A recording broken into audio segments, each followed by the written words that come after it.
ఈరోజు వచ్చేసి 2 healthy recipes అయితే చూసేద్దాము. పిల్లలకి ఎంతో ఇష్టమైన నూడిల్స్, ఇంకా చిక్ పీస్. యాక్చువల్‌గా చిక్ పీస్ వచ్చేసి ఎయిర్ ఫ్రైయర్‌లో చేశాను. ఇంకా నూడిల్స్ వచ్చేసి మిల్లెట్స్‌తో చేశాను. బాజ్రా అంటాం కదా, అంటే సజ్జలతో మిల్లెట్స్ అయితే చేశాను. ఇది ఎలా చేయాలో చూసేయండి. ఏదో ప్రయోగం చేద్దాము, పిల్లలకి హెల్తీ పెడదాము అని చెప్పేసి సరే సజ్జల పిండితో చేద్దాము అనుకున్నాను. ఫస్ట్ బూరెలు వద్దు, నాకు నూడిల్స్ కావాలి అని చెప్పేటప్పుడు కల్లా సరే నూడిల్స్ అయితే ఇది ట్రై చేశాను అనమాట. కొంచెం టేస్ట్ అనేది డిఫరెంట్గా ఉన్న పిల్లలకి ఇది కనుక అలవాటు చేయగలిగితే హెల్దీ నూడిల్స్ ఇంట్లోనే తయారు చేసుకోవచ్చు. నేను ఇక్కడ మిస్టేక్ చేసింది ఏంటి అంటే ఫస్టే చెప్పేస్తున్నాను. బాయిల్ అయిన వాటర్లో కనుక మనం పిండి ఒత్తుకున్నాం అనుకోండి, అది వచ్చేసి నూడిల్స్గా వస్తుంది. నేనైతే కనుక ఇక్కడ స్టీమ్ చేశాను కాబట్టి కొంచెం వచ్చేసి అతుక్కుని వచ్చిందనమాట. ఈ మిస్టేక్ అనేది మీరు చేయకుండా ఉంటారని చెప్పి ముందే చెప్పేస్తున్నాను. ఇక్కడ ఫస్ట్ అయితే కనుక కృతిక అడుగుతుందనమాట, నాకు నూడిల్స్ కావాలి అని చెప్పేసి. నేనైతే తయారు చేస్తున్నాను. ప్రాసెస్ చూస్తే కనుక వాళ్ళు ఈజీగా ఇష్టంగా తింటారు అని చెప్పేసి నేను ఇదైతే ట్రై చేశాను అనమాట. ఫస్ట్ ప్రాసెస్లోకి వెళ్ళిపోతే కనుక వేడి నీళ్ళు బాయిల్ అయిన తర్వాత పిండి అనేది నీట్గా కలిపేసుకోవాలన్నమాట. ఇది ఎట్లా అంటే జొన్న పిండి కలుపుకుంటాం కదా, అదే రకంగా పిండి అనేది ఒక డవ్ కింద తయారు చేసి పెట్టుకోవాలి. ఫుల్ డవ్ అనేది వేడి నీళ్ళతో కలుపుకుంటే కనుక పిండి అనేది బాగా సాఫ్ట్గా వస్తుంది. అదే చన్నీళ్ళతో కలుపుకుంటే కనుక అంత సాఫ్ట్ రాదు, తొందరగా అది గట్టిపడదు కూడా. అందుకని చెప్పేసి నేను ఫస్ట్ అయితే కనుక వేడి నీళ్ళతో ఇట్లా పిండి అనేది కలిపేసుకుని, దాని తర్వాత మనము చెకిడాల గిద్దలో వేసుకుంటాం కదా, అలా చెకిడాల గిద్దలో వేసుకుని మొత్తం అయితే స్టీమ్ చేసేసామన్నమాట. ఫస్ట్ అయితే కనుక ఉట్టి బాజ్రా అండి. దీంట్లో కావాలి అంటే మీరు రీప్లేస్ చేసుకోవచ్చు, గోధుమ పిండితో కూడా చేసుకోవచ్చు, బియ్య పిండితో కూడా చేసుకోవచ్చు. నా దగ్గర వచ్చేసి నూడిల్స్ అయ్యేంత సన్న అవి లేవు, ఈ చాలా సన్నమైతే గిద్ద ఉందన్నమాట. అందుకని చెప్పేసి దీంట్లో ట్రై చేస్తున్నాను. ఇదైతే చాలా సన్నగా ఉంది. ఇంకా వేరే షేప్స్ అయితే కనుక మధ్యలో చాలా డిఫరెంట్గా లావుగా ఉన్నాయి. సరే ఏదైతే ఏమైంది, పిండి అయితే కలిపేశాను కదా అని చెప్పేసి ఇదైతే ఫస్ట్ సన్నగా ఒత్తిన తర్వాత కొంచెం లావుగా అయితే మళ్ళీ ట్రై చేస్తున్నాను. ఇది ఫస్ట్ అయితే కనుక ఇది పేనీలు అంటాం కదా, కొంచెం చెన్నైలో ఒక డిష్ ఉంటుంది, బీప్ పిండితో చేస్తారు. ఆ డిష్కి కూడా ఇట్లా సన్నగిద్దలు అయితే చాలా బాగుంటాయి. నెక్స్ట్ అయితే కనుక నేను ఇట్లా స్టార్ దాంతో ట్రై చేశాను. ఇది వచ్చేసి కొంచెం లావుగా వచ్చిందనమాట. దాని తర్వాత మళ్ళీ ప్లేట్ మార్చి మళ్ళీ రౌండ్గా తయారు చేశాను. మొత్తానికి కలగూర చేసాను అనమాట. అంటే 3 వెరైటీలు గిద్దలు యూజ్ చేసి ఆ బ్లేడ్స్ మొత్తం అయితే స్టీమ్ అయితే చేసేసుకున్నాను ఫస్ట్. కానీ ట్రస్ట్ మీ, చాలా టేస్టీగా వచ్చింది. ఇది హెల్దీ కూడా. సో ఇంట్లో పిల్లలకి ఇట్లా చేసుకుని పెట్టుకుంటే కనుక వాళ్ళు బయట జంక్ అనేది కొంచెం తగ్గిస్తారు. ఫస్ట్ అలవాటు అవ్వకపోయినా సరే తర్వాత అయినా సరే అలవాటు అవుతుంది. ఇంకా తర్వాత అయితే కనుక ఈ చిక్ పీస్ వచ్చేసి ఎయిర్ ఫ్రై చేసుకుంటున్నాను. ఫస్ట్ అయితే కనుక కడిగేసి నానబెట్టుకున్న 8 గంటల పాటు నానబెట్టుకున్న చిక్ పీస్ని తీసుకుని ఎయిర్ ఫ్రైయర్లో అయితే ఇట్లా వేసేసిన తర్వాత కొంచెం ఆయిల్ అయితే కనుక స్ప్రే చేశాను అనమాట. మీకు కనుక సాల్ట్ ఇంకా మసాలా కావాలంటే అవి ముందే స్ప్రింకిల్ చేసేసుకుని పెట్టేసుకోవచ్చు. లేదు సాల్ట్ ఒకటే వేసుకుని ఆయిల్ వేసుకుని ఎయిర్ ఫ్రై చేసుకుంటాం తర్వాత కలుపుకున్నామన్నా అలా అయినా చేసుకోవచ్చు.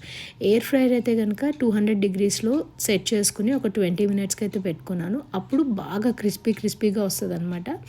మనము ఇప్పుడు స్వీట్ షాప్స్లో తీసుకుంటాం చూడండి, దాన్ని ఏమంటారు, రోస్టెడ్గా అవుతుంది, కరకరలాడుతూ వస్తుంది. ఆ టైప్లో ఈ చిక్ పీస్ అయితే వచ్చినాయి అనమాట, వితౌట్ ఆయిల్.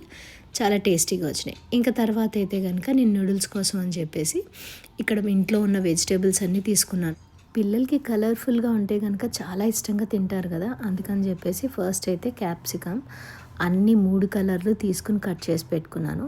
క్యాప్సికంలో ఉన్న విటమిన్స్, మినరల్స్ ఇంకా దేంట్లోనూ ఉండదండి. వాటర్ కంటెంట్ అనేది క్యాప్సికంలో ఎక్కువ ఉంటుంది.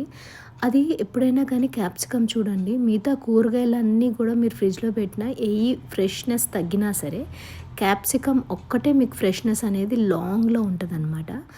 ఇది high fibre and water rich vegetable అనేది. ఇది మన స్కిన్కి చాలా మంచిది, గ్లోయింగ్కి కూడా చాలా మంచిది. అందుకే మ్యాక్సిమం సలాడ్స్లో మీకు క్యాప్సికమ్ ఇంకా కీరా 2 సర్వ్ చేస్తారు.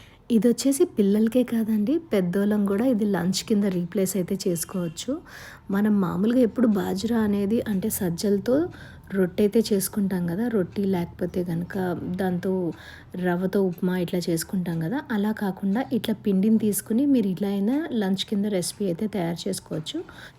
ఫైనల్గా అన్ని వెజిటేబుల్స్ చాప్ చేసేసుకున్నాను. దీంతో పాటు కొంచెం బ్రాక్లీ ఉంటే బ్రాక్లీ కూడా చాప్ చేసేసుకున్నాను అనమాట.